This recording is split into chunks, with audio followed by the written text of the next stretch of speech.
شيخنا السيد عبد الله القاضي البغدادي رضي الله تعالى، شيخنا محمود الطيبي رضي الله تعالى، شيخنا ماضي الرسول الشيخ صدقة الله القاهري القادري رضي الله تعالى، ثم إلى حضرات مشايخنا السلسلة القادرية رضوان الله تعالى عليهم أجمعين، ثم إلى حضرات من دفنوا في هذه البلدة المباركة وفي بلدنا من أولياء الله تعالى يا رب العالمين. اللهم زد لهم فضلا على فضلهم، درجة على درجتهم، كرامة على كراماتهم يا رب العالمين.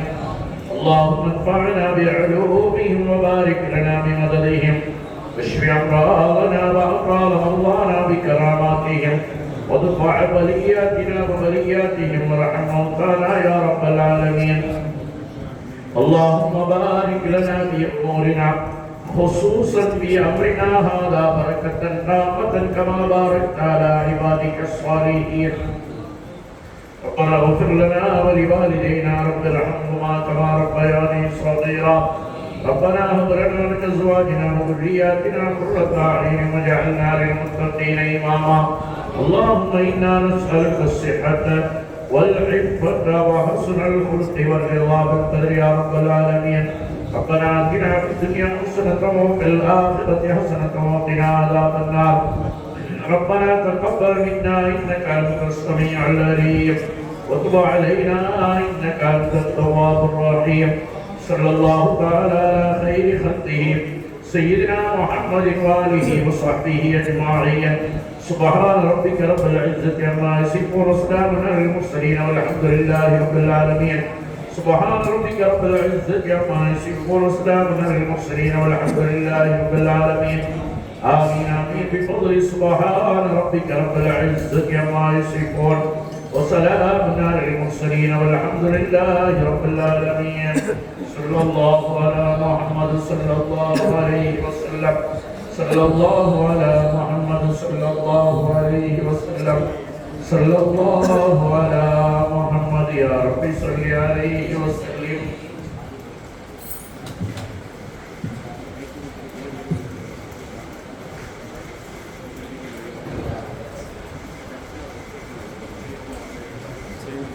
السلام عليكم ورحمة الله وبركاته. أعوذ بالله من الشيطان الرجيم.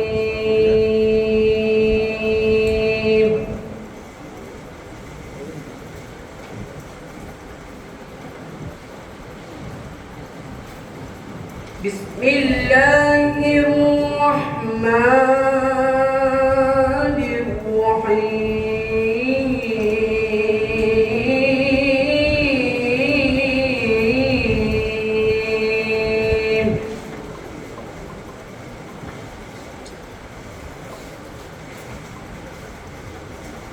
محمدٌ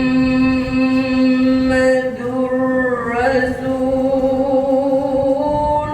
الله.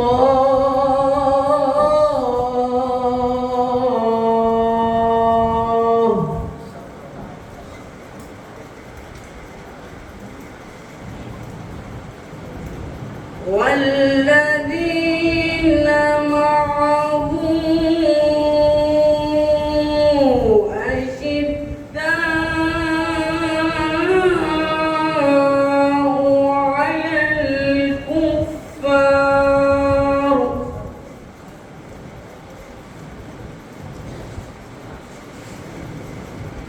على الكفار رحماء بينهم، تراهم ركعا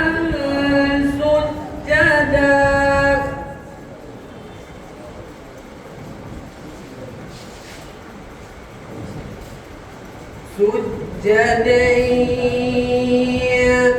يبتغون فضلا من الله ورضوانا.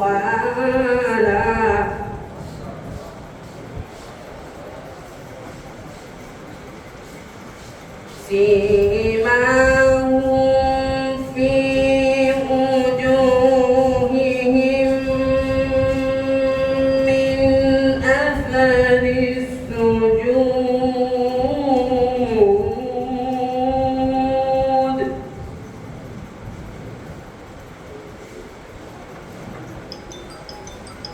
ذلك مثلهم في التوراة ومثلهم في الإنجيل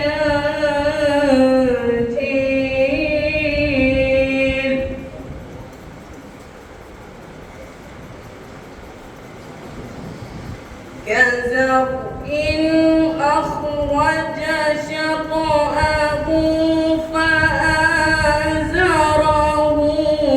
فاستغلظ فاستوى على سوقه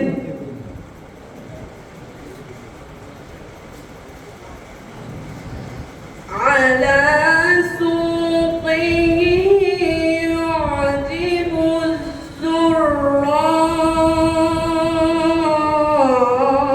الزراء ليغيظ بهم الكفار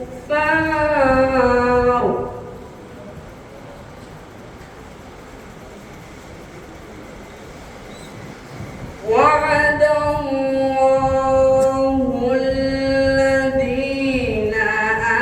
آمنوا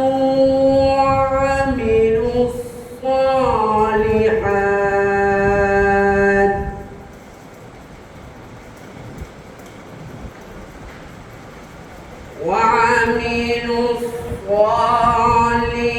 الصالحات منهم مغفرة وأجرا عظيما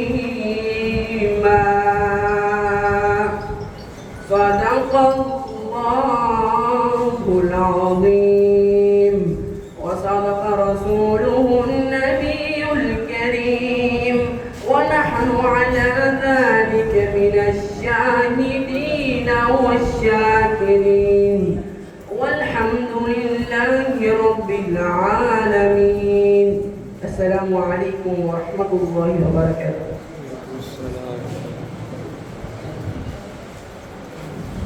صلوات على النبي مع سلامي وهو خير الأجر التمام ومريدي إذا دعاني بشرق أو بغرب أو نازلا بحر الطامي وأغيثه أو فوق هوائي أنا سيف القضاء كل خصامي أنا عبد لقادر راقبتي جدي المصطفى شفيع الأنام ألف صلوا عليه طول دوامي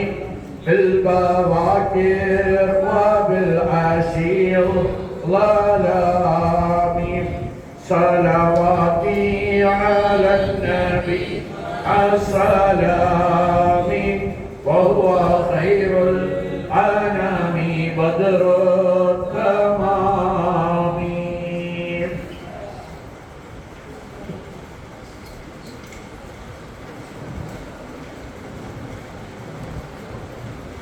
السلام عليكم ورحمة الله وبركاته. حمدا لمن خلق الإنسان وعلمه البيان والصلاة والسلام على رسول الله وعلى آله حزب الله وصحابه جند الله وبعد. وقد قال الله تعالى في القرآن العظيم والفرقان المجيد: أعوذ بالله من الشيطان الرجيم بسم الله الرحمن الرحيم إن الدين عند الله الإسلام قد أفلح من زكاها وقد خاب من دساها. சங்கைக்குரிய சாதாத்மார்களே, மரியாதைக்குரிய உலமாக்களே, அன்பின் உஸ்தாதுமார்களே, பெரியோர்களே, சகோதரர்களே, மாணவ செல்வங்களே, தாய்மார்களே, சகோதரிகளே, எல்லாம் வல்ல அல்லாஹுவின் பேரருளும் நபிகள் நாயகம் ஸல்லல்லாஹு அலைஹி வஸல்லம் அவர்களது நல்லாசியும் நம் அத்தனை பேர் மீதும் நிலவுமாக. அல்லாஹும் அவரது ரசூலும் எந்தெந்த காரியங்களை எடுத்து நடக்க வேண்டும் என்று நமக்கு கட்டளையிட்டுள்ளார்களோ அவை அனைத்தையும் எடுத்து நடக்கவும், எவைகளை தவிர்த்து நடக்க வேண்டும் என்று உத்தரவு பிறப்பித்துள்ளார்களோ அவை அனைத்தையும் தவிர்த்து நடக்கவும் ஆரம்பமாக எனக்கும் உங்களுக்கும் நான் வசியத்தை செய்து கொள்கிறேன். அல்லாஹ் தௌஃபீக் செய்வானாக. சங்கைக்குரிய பெருமக்களே, நம்முடைய குருநாதர் குதுபுல் அக்தாப் பௌதுல் ஆலம் ஷேഖுனா ஷேக் முஹியுத்தீன் அப்துல் காதிர் ஜீலானி கத்தஸல்லாஹு சிர்ரஹுல் அஸீஸ் அவர்களினுடைய தரீகத்தின் தென்னிந்திய கேந்திரமாக திகழும் காயல்பட்டினம் மஹதரத்துல் காதிரியா அரபு கல்லூரியில் அவர்களுடைய வருடாந்திர நினைவு விழாவின் தொடர் சொற்பொழிவில் 3ஆம் தினமாகிய இன்றைய தினம் இங்கே நாமெல்லாம் கூடியிருந்து சில விஷயங்களை கேட்பதற்கும் பாடங்கள் படிப்பதற்கும் வருகை தந்துள்ளோம். அதன் வழியில் நடப்பதற்கு வல்ல அல்லாஹ் தௌஃபீக் செய்வானாக. அருமையான பெருமக்களே, எல்லாம் வல்ல ரப்பல் ஆலமீன் அல்லாஹ் ஜல்ல ஷானஹு வ தஆலா அவருடைய எண்ணிறந்த படைப்புகளில் மிக்க உயர்வான படைப்பு என்றால் அது மனித படைப்பு தான். இந்த மனித படைப்புகளிலே மிக சிறந்தவர்களாக அல்லாஹ்விடம் அங்கீகரிக்கப்பட்டவர்களாக இருப்பவர்கள் மோமின்கள், முஸ்லிம்கள். இந்த முஸ்லிம்கள் மோமீன்களிலும் கூட பல்வேறு தரமுடையவர்கள் இருக்கிறார்கள். ஈமான் கொண்ட அத்துணை பேரும் ஒரே தரத்தில் உள்ளவர்கள் அல்ல. நபிமார்களுடைய அந்தஸ்துக்கு, தரஜாவிற்கு பிற மனிதர்கள் எவ்வளவு உச்சத்தில் இருந்தாலும் அவர்களுடைய தரஜாவை அடைந்து கொள்ள முடியாது. அதற்கு பின் நபிமார்களுக்கு அடுத்த பிறகு என்று எடுத்துக்கொண்டால் அது கண்மணி நாயகம் ஸல்லல்லாஹு அலைஹி வஸல்லம் அவர்களுடைய தோழர்கள் தான், சஹாபிகள் தான். அவர்களினுடைய அந்தஸ்து, தரஜா விண்ணிலே இருக்கக்கூடிய நட்சத்திரங்களை போன்றது என்று நம் இதயவேந்தர் காத்தமுர் ரசூல் முஹம்மதுர் ரசூலுல்லாஹி ஸல்லல்லாஹு அலைஹி வஸல்லம் அவர்களே இயம்பியுள்ளார்கள். எந்த ஒரு படைப்பை நாம் எடுத்துக்கொண்டாலும் அந்த படைப்புகளிலே இருக்கக்கூடிய ஒவ்வொரு செய்யும், ஒவ்வொரு பொருளும் அது சமமானதாக பார்க்க முடியாது. அரபியிலே ஒரு மொழி உண்டு, அல் யாக்கூத்து ஹஜருன் லாக்கல் ஹஜரி, அந்நபியு பஷருன் லாக்கல் பஷரி. யாக்கூத் என்ற மாணிக்கம் இருக்கிறது, அது கல் தான். ஆனால் அது மற்ற கல்களை போன்றது அல்ல. செங்கல் இருக்கிறது, கருங்கல் இருக்கிறது, மார்பல் அதுவும் ஒரு கல் தான். இப்படி எத்தனையோ கற்களை நாம் பார்க்க முடிகிறது. அது போன்ற ஒரு கல்லாக இந்த மாணிக்கத்தை பார்க்க முடியுமா? அதுவும் ஒரு கல் தான். ஆனால் அது தனித்தன்மை வாய்ந்ததாக திகழ்கிறது. அதுபோன்று நம் இதயவேந்தர் முஹம்மதுர் ரசூலுல்லாஹி ஸல்லல்லாஹு அலைஹி வஸல்லம் அவர்கள் பஷர் தான், மனிதர் தான். ஆனால் லாக்கல் பஷரி, மற்ற மனிதர்களை போன்றவர்கள் அவர்கள் அல்ல என்று ஒரு மொழி உண்டு. அந்த வகையிலே மனிதர்கள், இது ஸல்லல்லாஹு அலைஹி வஸல்லம் அவர்களை குறித்து பேசினது. ஆனால் சாதாரணமாக அவர்கள் அல்லாத மக்களை எடுத்துக்கொண்டாலே கூட, ஏன் சஹாபிகளை எடுத்துக்கொண்டாலும் கூட, எல்லா சஹாபிகளும் ஒரே அந்தஸ்தில் அல்ல. ஒரு கட்டத்தில் ஸல்லல்லாஹு அலைஹி வஸல்லம் அவர்கள் சுவனத்தில் இருக்கக்கூடிய வாயில்களை குறித்து பிரஸ்தாபித்துக் கொண்டிருக்கக்கூடிய வேளையில் இந்த வாசலில் இவர் நுழைவார், அந்த வாசலில் அவர் நுழைவார், இந்த வாசலிலிருந்து இவர்கள் இந்த நற்காரியங்கள் செய்தவர்கள் அழைக்கப்படுவார்கள் என்றெல்லாம் கூறிக்கொண்டிருந்த பொழுது, யா ரசூலல்லாஹ், எல்லா வாசல்களில் இருந்தும் அழைக்கப்படுபவர் யாராவது இருக்கிறார்களா? தொழுகையாளிகளுக்கு என்று ஒரு ஸ்பெஷல் கேட், நோன்பாளிகளுக்கு என்று ஒரு வாசல், ஏழை எளியவர்களோடு கனிவாக நடந்து கொள்ளக்கூடியவர்களுக்கு என்று ஒரு வாசல் என்று பல வாசல்கள் சோழலோகத்தில் இருக்கிறது.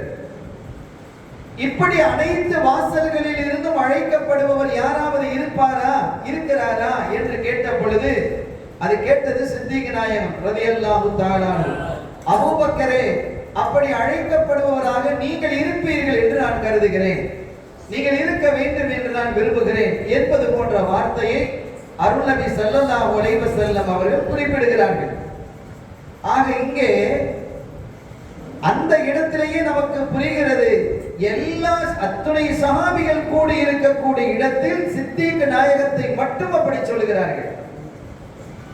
அவர்களினுடைய பிந்திய காலத்தில் ஸல்லல்லாஹு அலைஹி வஸல்லம் அவர்களினுடைய வையக வாழ்வின் இறுதியின் போது ஒரு கட்டத்தில் அவர்கள் சொன்னார்கள், மஸ்ஜிது நபவிக்கு பல வாசல்கள் இருக்கிறது, அவைகளை எல்லாம் அடைத்து விடுங்கள், ஒரே ஒரு வாசல் மட்டும் அபூபக்கர் ரலியல்லாஹு தஆலா வரக்கூடிய வாசல் மட்டும் திறந்திருக்கட்டும் என்றார்கள்.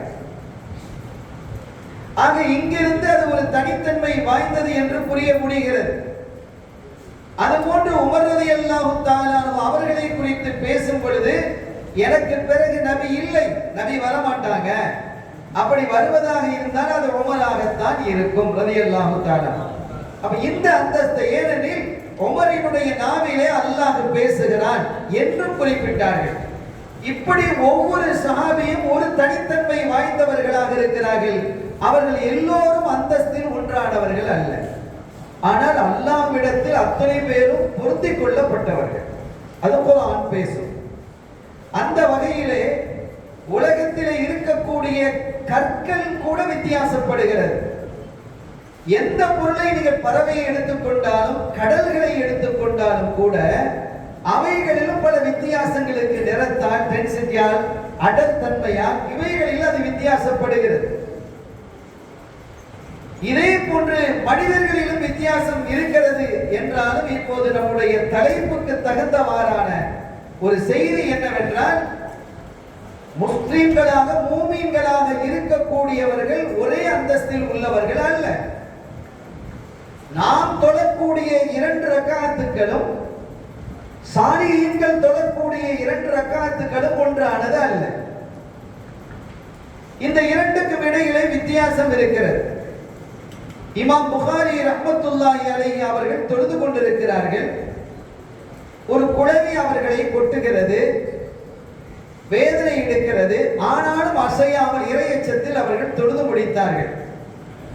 சுமார் 17 அல்லது 18 இடங்களில் அது கொட்டி இருக்கிறது. தொழுகை முடிந்த பிறகு தெரிய வருகிறது. நமக்கு குழவி கொட்ட வேண்டும் என்பதெல்லாம் இல்லை, நமக்கு முன்னால் அப்படி பறந்து வந்தாலே போதுமானது. அடுத்து தொழுது கொண்டிருக்கிறோம், நமக்கு முன்னால் அது ஊர்ந்து நம்மை நோக்கி வருகிறது என்றாலே நமக்கு படபட என்று வந்துவிடும். நாம் அது பறப்பதற்கு முன்பாகவே நம்முடைய இதயம் பறந்துவிடும். ஆக இவ்வளவு வித்தியாசங்கள் நம்முடைய வணக்கத்திற்கும் அவர்களுடைய வணக்கத்திற்கும் இடையிலே இருக்கிறது. பெருமக்கள் ஒரு கவியிலே சொல்லுவார்கள், தண்ணீரை எடுத்துக்கொண்டாலும் குடிக்கக்கூடிய நீரை எடுத்துக்கொண்டாலும் கூட ஒன்றானது அல்ல. நம்ம தமிழ்நாட்டிலே கூட சொல்லுவாங்க, தண்ணீர ரொம்ப ஸ்வீட்டா இருக்கக்கூடியது சிறுவாணி தண்ணீர், கோயம்புத்தூர் அந்த பகுதியில் இருக்கக்கூடிய. அதற்கு அடுத்தபடியாக சொல்லுவார்கள் இந்த தாமிரபரணி தண்ணீர் நம்ம பகுதியில் இருக்கக்கூடியது. இப்படி எல்லாம் தண்ணீர் குடிக்கக்கூடிய நீர் ஆற்று நீரிலும் கூட வித்தியாசம் இருக்கிறது. ஒரு கவிஞர் சொல்வார், அஃதலுல் மியாஹி மாஉன் கத் நபா மின் பைனி அஸாபின் நபியில் முத்தபி யலீஹி மாஉ ஸம்ஸம் வல் கௌஸரு வ நைலு மிஸ்ர ثم பாக்கில் அன்ஹர். அவர்கள் குறிப்பிடுகிறார்கள், தண்ணீர்களில் எல்லாம் மிகச்சிறந்த தண்ணீர் எது தெரியுமா? கண்மணி ஸல்லல்லாஹு அலைஹி வஸல்லம் அவர்களினுடைய விரல்களுக்கு இடையிலிருந்து பீரிட்டு ஓடிய அந்த நீர். இது குறித்து பல ஹதீஸ் கிரந்தங்கள் பேசும், புகாரி உட்பட. அவர்களுடைய விரல்களுக்கு இடையிலிருந்து நீர் புறப்பட்டு வந்தது. அந்த புகாரிலே அந்த ஹதீஸை அறிவிக்கக்கூடிய சஹாபியிடத்திலே அவர்கள் யாரிடத்தில் அறிவிக்கிறாரோ அந்த மாணவர் தாபியை கேட்கிறாங்க, நீங்க எத்தனை பேர் இருந்தீங்க அப்படின்னு கேட்கும் பொழுது, அவங்க கையிலிருந்து வர்ற தண்ணியை நான் எத்தனை பேர் சாப்பிட்டாங்க கேட்கும்போது 1400 பேர் இருந்திருக்கிறாங்க. வரலாற்றின் கூற்றின் பிரகாரம் 1400 பேர் இருந்தார்கள். ஆனால் அந்த சஹாபியினுடைய பதில் எப்படி இருந்தது என்றால் 1400 பேர் என்று சொல்லவில்லை. கேட்ட கேள்வி, நீங்கள் எத்தனை பேர் இருந்தீர்கள்? தாகம் தீர்ந்தீர்கள், உங்களுடைய மிருகங்களுக்காக நீங்கள் தண்ணீரை பிடித்து வைத்துக் கொண்டீர்கள், உங்களுடைய தேவைக்காகவும் துருத்திகளிலே அந்த தண்ணீரை நிறைத்துக் கொண்டீர்கள். அப்படிப்பட்ட நிலையில் நீங்கள் எத்தனை பேர் இருந்தீர்கள் என்ற கேள்விக்கு நாங்கள் 2000 பேர் இருந்தோம், 1400 பேர் இருந்தோம் சொல்லியிருக்கலாம். ஆனா அவங்க அப்படி சொல்லல. நாங்கள் 1,00,000 பேர் இருந்தாலும் அது எங்களுக்கு தாராளமாக இருந்திருக்கும். பதிலை பாருங்கள், எவ்வளவு விசாலமான ஒரு பதில், சிந்திக்க தூண்டக்கூடிய பதில். அருமையான பெருமக்களே, அந்த தண்ணீர் தான் உலகத்திலேயே மிகச் சிறந்த தண்ணீர் என்கிறார்கள். அதற்கு அடுத்தபடியாக எளிய உமா ஜம்சம், அதற்கு அடுத்த அந்தஸ்தில் தான் ஜம்சம் இருக்கிறது. மூன்றாவதாக கௌசர் நீர், ஹவுதுல் கௌசர் நீர் இருக்கிறது. நாலாவதாக மிஸ்ரிலே ஓடக்கூடிய நைல் நதி இருக்கிறது, அது சுவன நதி என்று அதற்கு பெயர் இருக்கிறது. சும்மா பாக்கில் அன்ஹர், பின்பு பிற நதிகள். இந்த மண்ணிலே எந்தெந்த நதிகள் ஓடுகிறதோ அதெல்லாம் அடுத்த அந்தஸ்துக்கு வருகிறது என்று குறிப்பிடுகிறார்கள். இதே மாதிரி நீங்கள் மலைகளை எடுத்துக்கொண்டாலும் எல்லா மலைகளும் ஒன்றல்ல. ஜூதி மலை இருக்கிறது, சௌர் இருக்கிறது. ஸல்லல்லாஹு அலைஹி வஸல்லம் அவர்களுக்கு முதலாவதாக வகை வந்த ஜபல் நூர் இருக்கிறது. நீங்கள் இவைகளை எல்லாம் பாருங்கள், இதெல்லாம் ஒரு தனி பிரசித்தி பெற்றது. அந்த மலைகளுக்கு என்று ஒரு தனி வரலாறு உண்டு. நீங்க அந்த மலைகளுக்கு ஏன் அல்லாஹ் அங்கு வைத்து வகையை இறக்கினார்? ஸல்லல்லாஹு அலைஹி வஸல்லம் அவர்கள் ஒளிந்து கொள்வதற்காக சௌரை ஏன் தேர்ந்தெடுத்தார்கள்? நூஹ் அலைஹிஸ்ஸலாம் அவர்களுடைய கப்பல் ஜூதி மலையிலே போய் ஒதுங்கியதற்கு என்ன காரணம் என்று நீங்கள் படித்தால் அந்த படிப்பினைக்கு பின்னால் ஒரு வரலாறு இருக்கும். ஒவ்வொன்றுக்கும் ஒரு காரணம் இருக்கும். எனவே அவைகள் சிறந்த மலைகளாக இந்த உலகத்தில் பார்க்கப்படுகிறது. அதே போன்று மனிதர்களில், மோமீன்களில், முஸ்லிம்களில் அல்லாஹ்வை நெருங்கிவிட்ட தரீகத்திலே உச்ச நிலையை அடைந்திருக்கக்கூடிய பெருமக்கள் மிக உன்னதமானவர்களாக பார்க்கப்படுகிறார்கள். அல்லாஹ்விடத்தில் அவர்கள் சிறந்தவர்களாக திகழ்கிறார்கள். அருமையான பெருமக்களே, ஷரியா என்று எடுத்துக்கொண்டால் அந்த ஷரியாவிலே அனைத்திற்குமான தெளிவும் இருக்கிறது. என்ன தெளிவு இல்லை? என்ன கேள்விக்கான பதில் இல்லை? தொழுகை சம்பந்தப்பட்டதா, வணக்கம் சம்பந்தப்பட்டதா, தொழில் வியாபாரம் சம்பந்தப்பட்டதா, முனாக்கஹா திருமண முசாஹரா சம்பந்தப்பட்டதா, அல்லது தண்டனைகள் சம்பந்தப்பட்டதா என்று நீங்கள் எந்த துறையை எடுத்துக்கொண்டாலும் அந்த துறையில் தெளிவான விளக்கத்தை ஷரியஅத்து சொல்லும். ஷரியஅத்து சொல்லும் பொழுது சில கருத்து வேறுபாடுகள் இருக்கலாம், அது ஒரு பிரச்சனை அல்ல. மதஹபுகளுக்கு இடையிலே கருத்து வேறுபாடுகள் இருக்கிறது. ஒரே மதஹபில் கூட 2-3 கருத்துகள் இருக்கிறது. அந்த கருத்துகள் எல்லாம் இந்த ஷரியா உள்வாங்குகிறது, அங்கீகரிக்கிறது. நான் அந்த துறைக்கு நான் செல்லவில்லை. சொல்ல வந்தது ஷரியத்திலே அனைத்துக்கான தெளிவும் வழிகாட்டுதலும் இருக்கும் பொழுது தரீகத்து என்று ஒன்று அவசியமா என்ற ஒரு கேள்வியை சிலர் எழுப்பக்கூடும், எழுப்பினாங்க. அதற்கு பதிலும் சொல்லப்பட்டிருக்கிறது. ஸல்லல்லாஹு அலைஹி வஸல்லம் அவர்களினுடைய காலம் மஸ்ஜிதிலே அவர்கள் இருக்கிறாங்க. அப்படி இருக்கும் பொழுது ஒரு மனிதர் உள்ளே வருகிறார். உள்ளே வந்து தொழுகிறார். தொழுகையை முடித்து விட்டு ஸல்லல்லாஹு அலைஹி வஸல்லம் அவர்களிடத்திலே வந்து சலாம் சொல்லுகிறார். சலாம் சொன்ன போது அதற்கு பதில் சொன்ன கண்மணி நாயகம் ஸல்லல்லாஹு அலைஹி வஸல்லம் அவர்கள் இர்ஜ ஃபஸல்லி ஃபஇன்னக லம் துஸல்லி, நீங்க திரும்பி போங்க, போய் தொழுங்க, ஏனெனில் நீங்கள் தொழவில்லை அப்படிங்கிறார். அவர் தொழுதுட்டு வர, அந்த சஹாபி தொழுதுட்டு வராங்க. அப்படி தொழுதுட்டு வந்த அந்த சஹாபி சலாம் சொல்றாங்க. சலாம் சொன்ன அந்த சஹாபியை பார்த்து சலாமுக்கு பதில் சொன்ன கண்மணி ஸல்லல்லாஹு அலைஹி வஸல்லம் அவர்கள் இர்ஜ, போங்க, திரும்பி போங்க, ஃபஸல்லி, தொழுங்க, ஃபஇன்னக லம் துஸல்லி, ஏனெனில் நீங்கள் தொழவில்லை என்கிறார்கள். இங்கே நீங்கள் தொழுது சரியில்லை என்று சொன்னாலும் கூட பரவாயில்ல, நீங்க தொழுது சரியில்லை அதனால போய் தொழுதுட்டு வாங்க அப்படின்னு சொன்னாலும் பரவாயில்ல. ஆனால் அப்படி எல்லாம் சொல்லாமல் ஸல்லல்லாஹு அலைஹி வஸல்லம் தொழவே இல்லைங்கிறாங்க.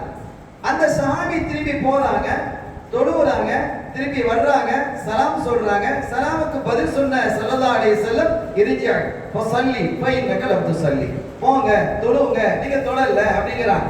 இப்படி தலாது மிரார் 3 முறை நடந்ததற்கு பிறகு ஸல்லல்லாஹு அலைஹி வஸல்லம் அவர்கிட்ட அந்த சஹாபி சொல்றாங்க, யா ரசூலல்லாஹ், எனக்கு இதுக்கு மேல எப்படி தொழணும்னு எனக்கு தெரியல, அந்த தொழுகையை நான் எப்படி ஒழுங்குபடுத்த வேண்டும் என்று தெரியவில்லை என்று சொன்ன பொழுது ஸல்லல்லாஹு அலைஹி வஸல்லம் எப்படி தொழ வேண்டும் என்று சொல்லி கொடுக்கிறார். இதில் அறிஞர்கள் எழுதுவாங்க, ஸல்லல்லாஹு அலைஹி வஸல்லம் அவர்கள் எப்படி தொழ வேண்டும் சொன்னாங்க, நீங்க தக்பீர் கட்டணும், ஃபாத்தியா ஓதணும், ருக்கு செய்யணும், அதற்கு பிறகு இஅ்திதால் சுஜூத் அப்படின்னு சொல்லி கொடுக்கிறார். இப்படித்தான் அந்த சஹாபி செஞ்சாங்க. அந்த சஹாபி செஞ்சது அப்படிதான் செஞ்சாங்க. அவங்க ஒன்றும் சுஜூதுக்கு பிறகு ருக்கு ஒன்றும் செய்யல. இந்த ஆர்டர் பிறகு அந்த ஆர்டரை தான் ஸல்லல்லாஹு அலைஹி வஸல்லம் சொல்றாங்க, அந்த ஹதீதுகளிலே வருகிறது. அந்த ஆர்டரின் பிரகாரம் தான் அவங்க என்ன செஞ்சாங்க, செஞ்சிருக்கிறாங்க. இப்ப அந்த சஹாபி திருப்பி கேட்கல, யாரும் சொல்ல, நான் இப்படித்தானே செஞ்சேன், அதைத்தானே திருப்பி அப்படியே செய்ய சொல்றீங்க, நம்ம கேட்டிருப்போம். அவங்க சஹாபிகள் இல்லையா, அது கேட்கல, பண்பட்டவர்களாக இருந்தார்கள். யாரும் சொல்லலாம், எனக்கு அது எப்படி செய்ய வேண்டும் எனக்கு தெரியல, எனக்கு தெளிவுபடுத்துங்க அப்படின்னு சொன்ன போது ஸல்லல்லாஹு அலைஹி வஸல்லம் சொல்லி கொடுக்குறாங்க. அந்த முறைப்படி தான் அவங்க தொழுது இருக்கிறாங்க. அப்ப அதற்கு பிறகு அவங்களுடைய கல்பு துமானியத்தை அடைந்தது, நிம்மதி அடைந்தது. நான் அப்படியே தொழுது கொள்கிறேன் என்றார்கள். அப்ப இதுல என்ன அப்படின்னா, ஷரியத்தின் பிரகாரம் வெளிப்படையான தொழுகையாக இருந்தாலும் அந்த சமயத்தில் அவர்களுடைய இதயங்கள் எப்படி இருக்க வேண்டும், ஒவ்வொரு உறுப்புகளும் தொழுகையினுடைய ஒவ்வொரு பருதிலும் ஒவ்வொரு அமைப்பிலேயும் எப்படி சாந்தியோடு அது இறைவனோடு கலந்திருக்க வேண்டும் என்பதைத்தான் அங்கே அவர்கள் ஸல்லல்லாஹு அலைஹி வஸல்லம் அவர்கள் போதித்தார்கள். அந்த வார்த்தையில் ரூஹ் இருந்தது, உயிரோட்டம் இருந்தது, அது அவர்களுடைய இதயத்தில் பதிந்தது. இதைத்தான் நாம் என்ன செய்கிறோம், தரீகத் என்கிறோம். ஆக தொழக்கூடிய தொழுகையினுடைய வெளிப்பாடு ஷரியத்தாக இருந்தாலும் அதை அறிஞர்கள் சூஃபிகள் சொல்லுவார்கள், ஷரியா என்பது ஜிஸ்மானியத்தான அமல்கள். உங்களுடைய உடல் ரீதியாக நீங்கள் செய்யக்கூடிய அமல்கள் இருக்கிறது, தொழுகை இருக்கிறது, நோன்பு இருக்கிறது, உம்ரா இருக்கிறது, ஹஜ் இருக்கிறது, குர்ஆன் ஓதுவது இருக்கிறது, ஸலவாத் ஓதுவது இருக்கிறது, திக்ர் செய்வது இருக்கிறது. இவைகள்லாம் உடல் ரீதியாக. ஆனால் அது மன ரீதியாக நாம் செய்வது என்பது, மனம் ஒன்றுபட்டு செய்வது என்பதைத்தான், அது பக்குவப்பட்டு செய்வது, அதைத்தான் தரீகத்து என்பது. நாம் தொழக்கூடிய தொழுகை ஷரியத்தாகவும் இருக்க வேண்டும், அது தரீகத்தாகவும் இருக்க வேண்டும் என்பதைத்தான் இந்த ஹதீஸில் வல்லலம் கண்மணி நாயகம் ஸல்லல்லாஹு அலைஹி வஸல்லம் அவர்கள் நமக்கு தெளிவுபடுத்தினார்கள். இன்னொன்றிலே அவர்கள் சொல்வார்கள், இன்ன ஃபில் ஜஸதி லமுதுகதன் இதா ஸலஹத் ஸலஹல் ஜஸது குல்லு வ இதா ஃபஸதத் ஃபஸதல் ஜஸது குல்லு அலா வஹியல் கல்ப். நீங்கள் தெரிந்து கொள்ளுங்கள், உடம்பிலே ஒரு சதை துண்டு இருக்கிறது, ஒரு சதை துண்டு இருக்கிறது. இதா ஸலஹத், அது சீராக இருக்குமேயானால் உடம்பு முழுவதுமே சீராக இருக்கும். அது கெட்டு போய் விடுமையானால் உடல் முழுவதும் கெட்டு போய்விடும். அதுதான் கல்பு என்று ஸல்லல்லாஹு அலைஹி வஸல்லம் இதயம் என்று அவர்கள் குறிப்பிட்டார்கள். இங்கே 2 விஷயம் பார்க்கப்படுகிறது. இதயம் சீராக இல்லை என்றால் உடலினுடைய ஒவ்வொரு உறுப்பும் ஒரு கட்டத்தில் பாதிக்கப்பட்டு போய்விடும். இது நம்ம ஷரியா என்று எடுத்துக்கொள்ளலாம், மருத்துவத்துறையை சார்ந்த விஷயமாக கூட பார்க்கலாம். ஆக இதயம் என்பது அது உயிரோட்டம் உள்ளது, அதுதான் உயிரினுடைய அடைக்கலம் அது. எனவே அது சரியாக இல்லாத பட்சத்தில் உடலினுடைய பிற உறுப்புகள் மிகுந்த பாதிப்புக்குள்ளாக ஆகிவிடும் என்பது ஒன்று. இரண்டாவதாக என்ன என்றால், உங்க உடல்ல இருக்கக்கூடிய இந்த சதை துண்டு இதயம் இருக்கிறது, அது சீராக சீராக இருந்தால் உடல் முழுவதும் சீராக இருக்கும் என்றால் எல்லா உறுப்புகளும் சரியாக இருக்கும். தப்பான காரியத்தில் அது இடம்பெறாது. தப்பான காரியங்களை, அது தவறான காரியங்களை, அல்லாஹ்வும் ரசூலும் வெறுத்த காரியங்களை, தடுத்த காரியங்களை அந்த உறுப்புகள் செய்யாது. உங்கள் கண்கள் பார்க்காது, கால்கள் அந்த தவறான இடத்திற்கு நடந்து செல்லாது, கைகள் தவறான பொருள்களை பெறாது, கொடுக்காது. எனவே இப்படி ஒவ்வொரு உறுப்பும் அது பாதுகாப்பு நிறைந்ததாக இருக்கும். எப்போது நீங்கள் இதயத்தை சரிப்படுத்திக் கொள்கிறீர்களோ, சீர்படுத்திக் கொள்கிறீர்களோ என்று அவர்கள் குறிப்பிட்டார்கள். சங்கையான பெருமக்களே, நம்ம எல்லோருக்கும் தெரிந்த ஒரு ஹதீஸ் தான். ஜிப்ரீல் அலைஹிஸ்ஸலாம் அவர்கள் வருகிறார்கள். ஹதீஸ் ஜிப்ரீல் என்று கூட இதற்கு பெயர் இருக்கிறது. ஜிப்ரீல் அலைஹிஸ்ஸலாம் அவர்கள் வருகை தந்து ஸல்லல்லாஹு அலைஹி வஸல்லம் அவர்களோடு நெருக்கமாக அமர்ந்து தங்களுடைய முழங்கால்களை ஸல்லல்லாஹு அலைஹி வஸல்லம் முழங்கால்களோடு இணைத்து வைத்து சில கேள்விகளை கேட்கிறாங்க. ஆனா வந்திருப்பது சஹாபிகளுக்கு ஜிப்ரீல் அலைஹிஸ்ஸலாம் என்பது தெரியாது.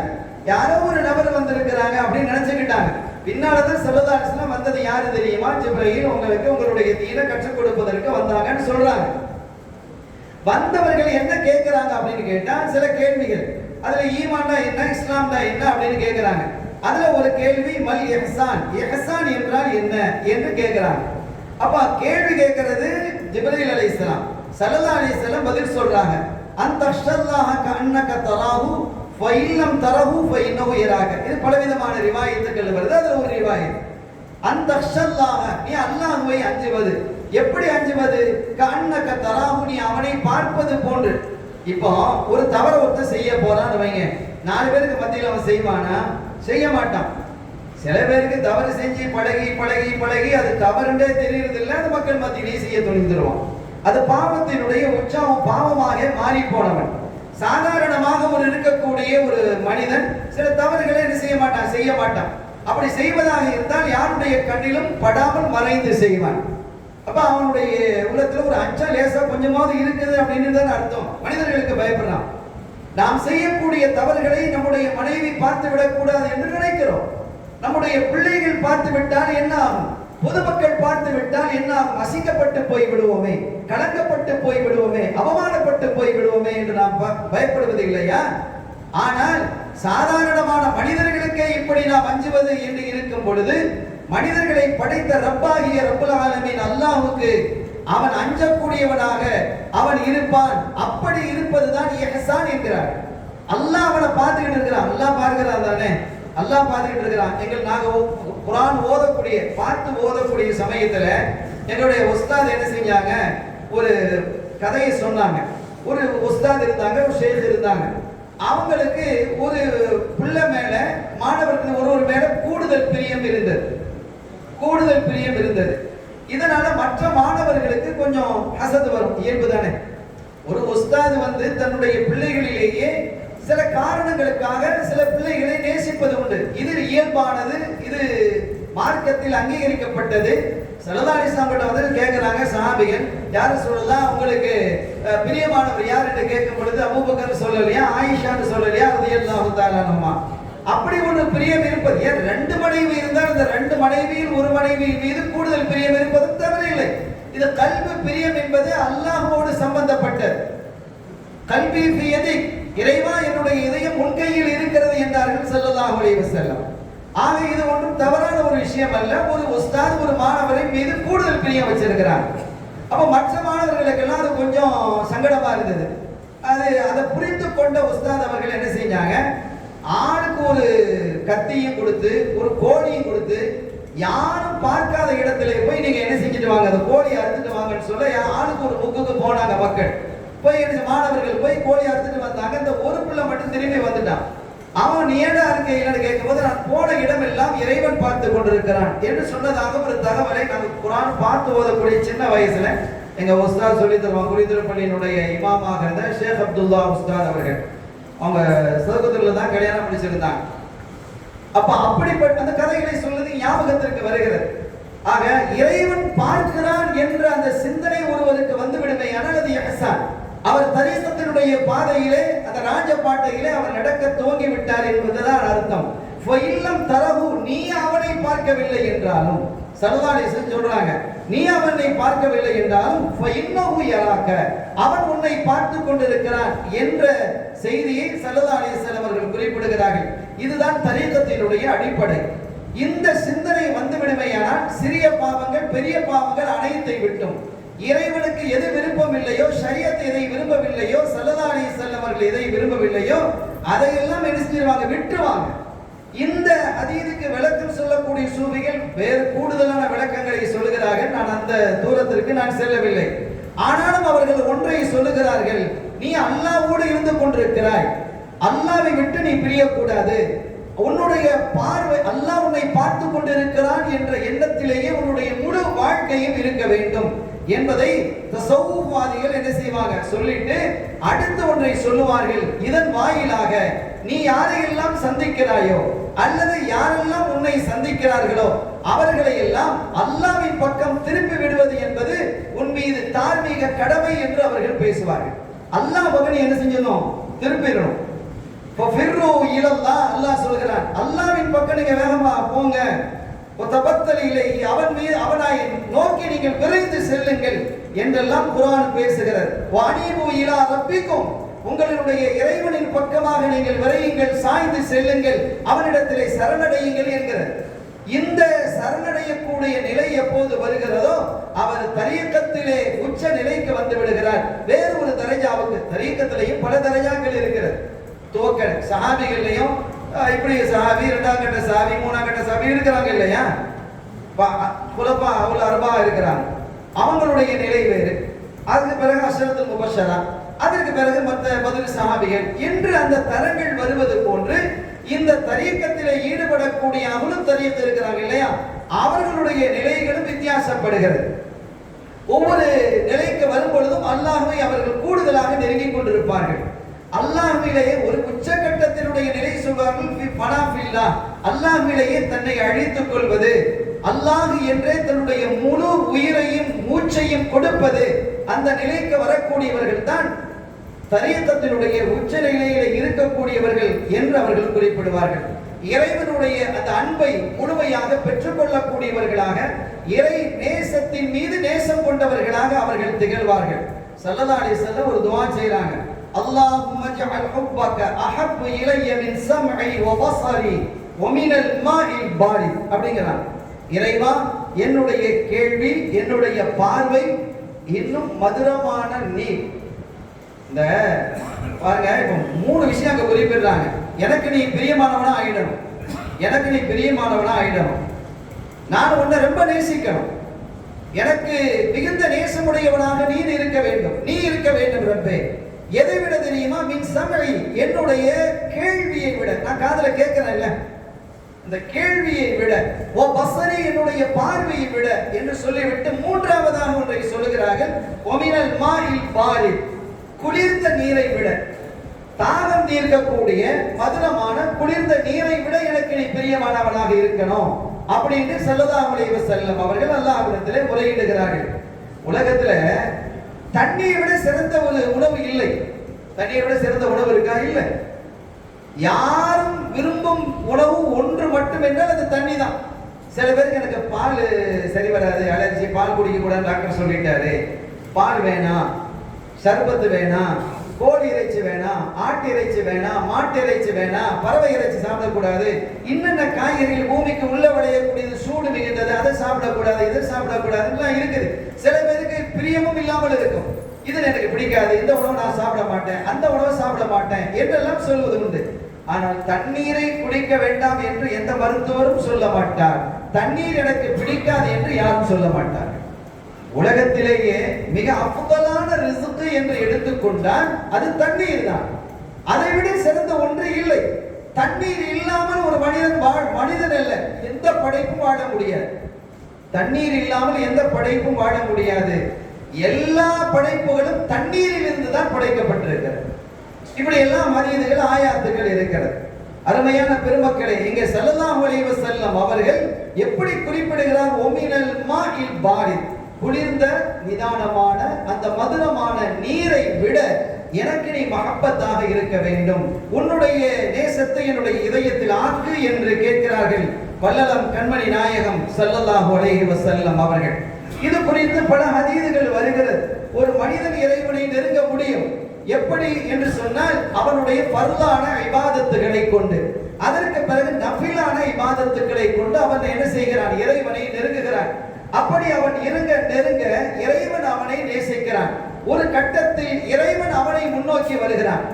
இவன் ஒரு முழம் ஒரு ஷிபர் ஒரு ஜான் இறைவனை நெருங்கினால் இறைவன் ஒரு முழம் நெருங்கி வருகிறான்.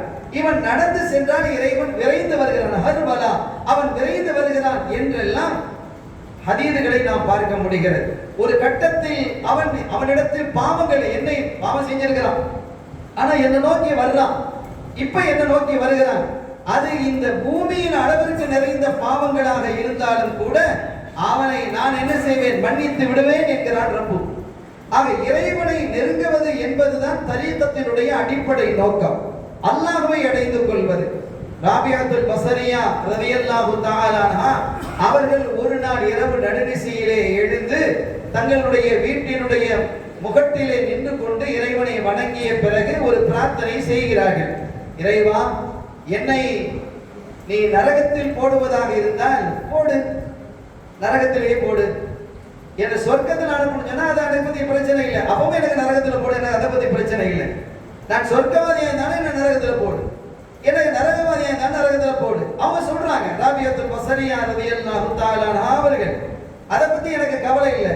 ஆனால் நான் உன்னை உனக்காகவே வணங்குவதாக இருந்தால், என்னுடைய நாட்டமும் தேட்டமும் நீயாக இருப்பதாக இருந்தால் உன்னை எனக்கு தந்துவிடு என்று கேட்கிறார்கள்.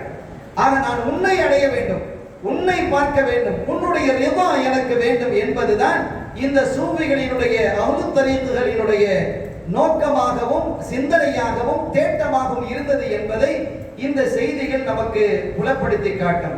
அருமையான பெருமக்களே, இந்த நிலைக்கு ஒரு மனிதர் வருவதற்கான வழிவகைகளை அவன் எப்படி அஹ்லுத் தரீக்கத்துகளை ஆக முடியும்? இறைவனை அடையக்கூடிய ராஜபாட்டை என்றால் எது என்றெல்லாம் சொல்லும் பொழுது சூஃபிகள் தஸவுஃபுடைய பாடங்களிலே நிறைய விளக்கத்தை சொல்லியிருக்கிறார்கள். நம்முடைய குருநாதர் குதுபுல்லாஹ் குதாப் மௌதுலாஹம் ரலியல்லாஹு தஆலா அவர்கள் இது குறித்து பேசும் பொழுது தன்னுடைய முரீதீன்களுக்கு 10 உபதேசங்களை செய்திருக்கிறார்கள். நாம் சொல்லுவோம், ஆக 10 உபதேசங்கள் இந்த அடிப்படையிலே நீ இருந்தால் இறைவனை நீ அடைந்து கொள்ள முடியும் என்று குறிப்பிடுகிறார்கள். இப்ப அது சம்பந்தமான சஹாபிகளுடைய வாழ்க்கையிலே நாம பார்க்கிறோம். இந்த வெறுப்பு உணர்வு என்பது இதயத்தில் இருக்கக்கூடாது. யாரையும் வெறுப்பது என்பது என்ன செய்யாதவனுடைய இதயத்திலே கொண்டு வந்து விடாதே என்கிறார்கள். ஒரு கட்டத்தில் செய்தனா சஅத் இப்னு அபீ வக்காஸ் ரலியல்லாஹு தஆலா அவர்களுக்கும் செய்தனா ஹாலித் இப்னு வலீத் ரலியல்லாஹு தஆலா அவர்களுக்கும் இடையிலே ஒரு கருத்து வேறுபாடு ஏற்படுகிறது. கருத்து வேறுபாடு ரெண்டு பேருக்கு இடையில ஒரு சின்ன கருத்து வேறுபாடு ஏற்பட்டுச்சு சரதாசனுடைய காலத்துக்கு பின்னால. அப்படி கருத்து வேறுபாடு ஏற்பட்ட பொழுது மூன்றாவது ஒரு நபர் வர்றார். மூன்றாவது நபர் வந்து யாரிடத்துல ஹாலித் இப்னு வலீத் ரலியல்லாஹு தஆலா அவர்களிடத்திலே சொல்கிறார், ஹாலித் இந்த சஅத் இப்படித்தான் கொஞ்சம் முரண்டு பிடிச்சவரா இருப்பார், அப்படி இப்படி கொஞ்சம் தடபடான்னு நடந்துக்கிடுவார் என்று சொன்ன பொழுது, ஆமா பாருங்களேன் ஏன் இப்படி நடந்துக்கிறான்னு தெரியல இன்றெல்லாம் பேசல. அவங்க சஹாபி அவங்க சொன்னாங்க, இந்த பாரு எங்க ரெண்டு பேருக்கு இடையில கம்பு வெட்டி போடுறீ, எங்களுக்குள்ள உறவை நீ பிரிக்க பார்க்கிறாயா? எங்களினுடைய இந்த கருத்து வேறுபாடு எங்களுடைய தீனை பாதிக்காது. எங்களுடைய தீனை பாதிக்காத ஒரு கருத்து வேறுபாடு, ஒரு சின்ன விஷயம் அது. இப்போ ஒரு பயணம் போறோம் வைங்க, நம்ம நாகர்கோவில் போறோம், எந்த வழியா போறது? இந்த வழி நம்ம ஊரி வழியா போறதா அல்லது திருநெல்வேலி போறோம்? ஒருத்தர் திருநெல்வேலி போகணும், திருநெல்வேலியா போங்கிறாரு, ஒருத்தர் ஊரி வழியா போகணும் பாரு. இதுல என்ன இருக்கு? இதுல தீன்ல ஏதாவது பிரச்சனையா? இந்த மாதிரி ஒரு பிரச்சனை. ஆக இந்த கருத்து வேறுபாடு என்பது ஒரு தீனை எங்களுடைய தீனை பாதிக்கக்கூடியதல்ல. இந்த இடத்தை நீ காலி பண்ணா அப்படிப்பட்ட ஒரு பண்புக்கு வரணும். ஆனால் உண்மையிலேயே அவர் நமக்கு சப்போர்ட்டா சொல்ற மாதிரி இருக்கும். ஒருத்தர் வந்து நம்ம கிட்ட வந்து சொல்றதாக இருந்தா நமக்கு சப்போர்ட்டா பேசுற மாதிரி இருக்கும். அது நம்ம சப்போர்ட்டா நம்ம குழியில வைக்கிற விஷயம் அது. எனவே இதை நாம் கவனமாக இருக்க வேண்டும். இதை நம்ம இறைவனை விட்டு தூரமாக ஆக்கிவிடும் என்பதை புரிந்து கொள்ள வேண்டும்.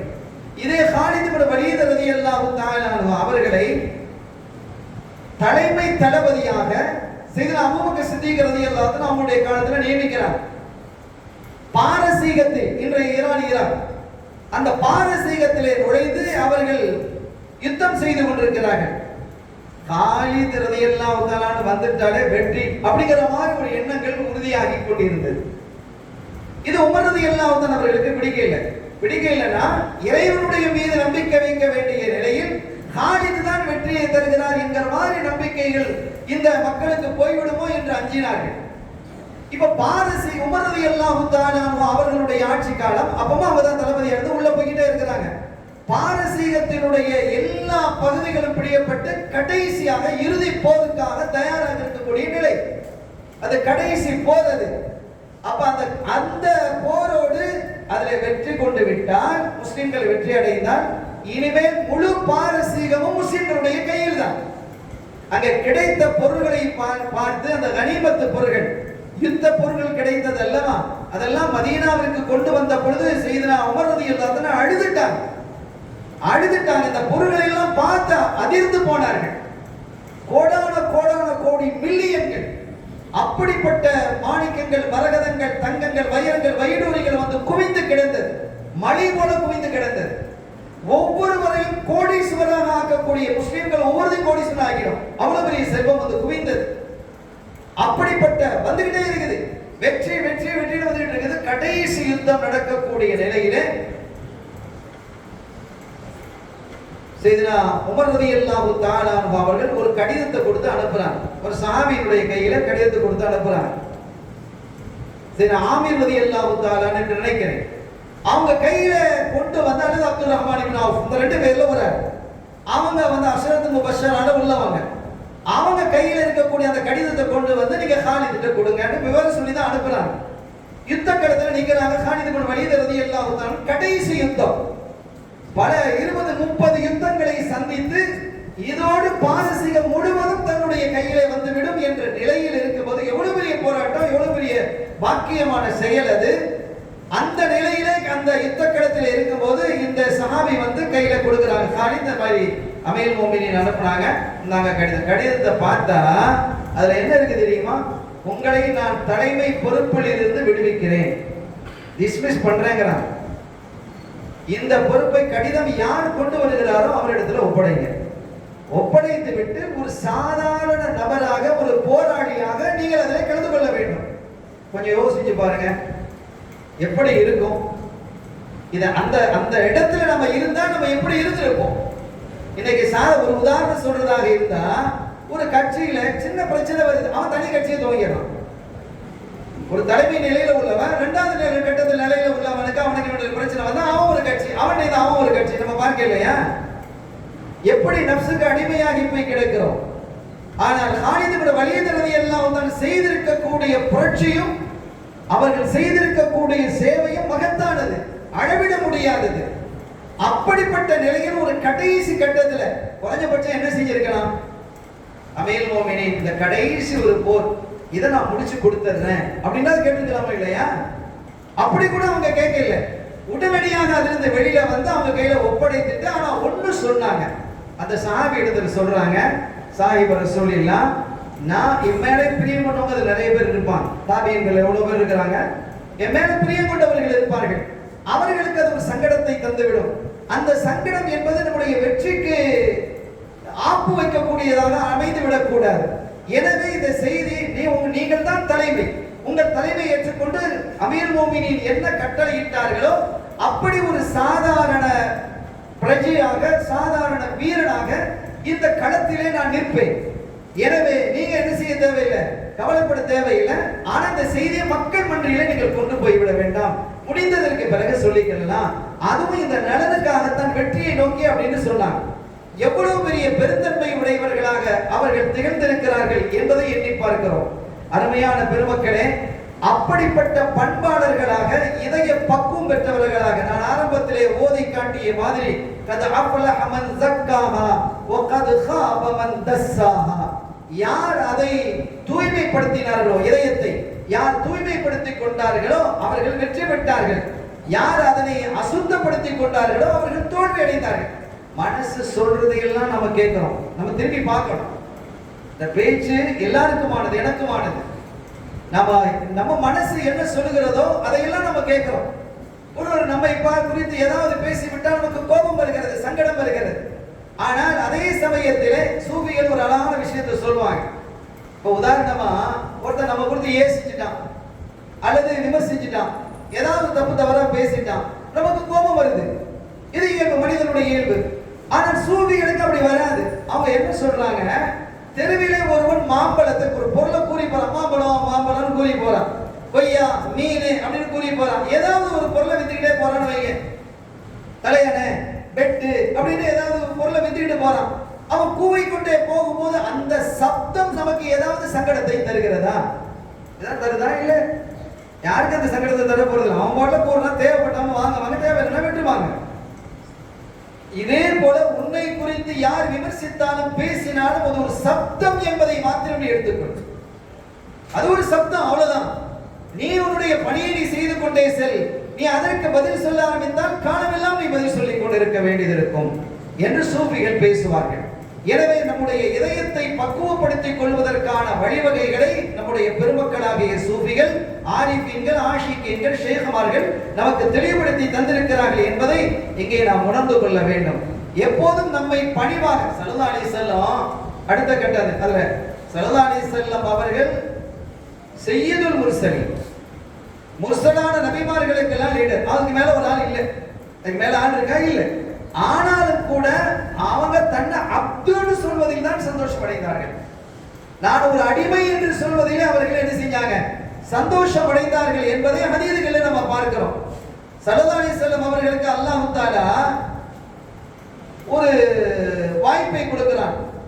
நீங்கள் நபியாகவும் மலிக்காகவும் அரசராகவும் இருக்கிறீர்களா அல்லது நபியாகவும் அப்தாகவும் இருக்கிறீர்களா என்று கேட்ட பொழுது ஸல்லல்லாஹு அலைஹி வஸல்லம் அப்தை தேர்ந்தெடுத்தார்கள். தன்னுடைய அடிமைத்துவத்தை வெளிப்படுத்துகிறார். நான் உனக்கு அடிமையாக இருப்பதையே நான் விரும்புகிறேன் என்று கண்மணி நாயகம் ஸல்லல்லாஹு அலைஹி வஸல்லம் சொல்றாங்க. அப்ப அந்த பணிவு, இந்த இதை குறித்து ஆரிஃபீன்கள் பேசும் பொழுது வலக்கத் நஸரகுமுல்லாஹு பி பத்ரின் வ அன்தும் அதில்லா, பத்ர்ல எவ்வளவு கம்மியா இருந்தாங்க, அதில்ல. இந்த அதில்லா அப்படிங்கிறதுக்கு ஆரிஃபீன்கள் விளக்கம் சொல்லும் பொழுது ஒரு அற்புதமான விளக்கத்தை சொல்றாங்க. அவங்க அத்தனை பேரும் தங்களை பணிவாக எடுத்துக்கொண்டார்கள். நாங்கெல்லாம் ஒரு மேற்றை இல்ல, லாஷை என்று அவர்கள் தங்களை கருதினார்கள். அவர்கள் அதில்லத்துகளாக இருந்தார்கள் என்றால் அவர்கள் மிகவும் பணிந்தவர்களாக இருந்தார்கள். நாங்கள் எல்லாம் லாஷை, எதுவும் இல்லாதவர்கள், எந்த ஆற்றலும் இல்லாதவர்கள் என்று அல்லாஹ்வினுடைய சமூகத்தில் இருந்ததின் காரணத்தினால் அல்லாஹ்வுடைய உதவி அவர்களுக்கு வந்து சேர்ந்தது என்ற விளக்கத்தை சொல்லிவிட்டு, யார் இறைவனிடத்தில் முழுமையாக பணிந்து விடுகிறார்களோ, யார் இறைவனுக்கு சரணடைந்து விடுகிறார்களோ, உஸ்ஜுது வக்தரிப், நீ சுஜூது செய், இறைவனை நெருங்கி விடு, பணிந்து விடு, முழுமையாக அவனிடத்தில் சரணடைந்து விடு. அப்படி சரணடைந்து விட்டால் அவர்களுடைய நிலையை அல்லாஹ் தஆலா உயர்த்தி விடுகிறான் என்று குர்ஆன் நமக்கு பேசுகிறது.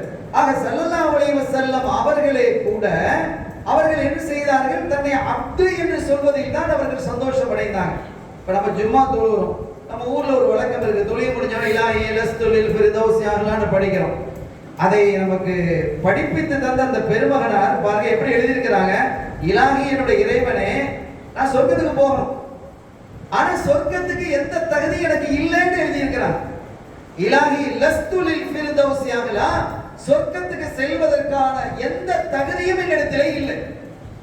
எந்த தகுதியா என்ன இருக்கா அப்படின்னு பணிவதான் சொல்றாங்க. நான் அவ்வளவு பெரிய அமல் செஞ்சுட்டேன், இவ்வளவு பெரிய வணக்கம் செஞ்சுட்டேன், இவ்வளவு பெரிய கொடை கொடுத்துட்டேன் அப்படிலாம் இல்லை, எதுவுமே இல்லை. என்கிட்ட எந்த தகுதியும் சொர்க்கத்துக்கு செல்வதற்கான தகுதி எதுவும் இல்லை. ஒலாக்குவா அலா நாரில் ஜஹீம். அப்ப நான் நரகத்துக்கு போலாமா?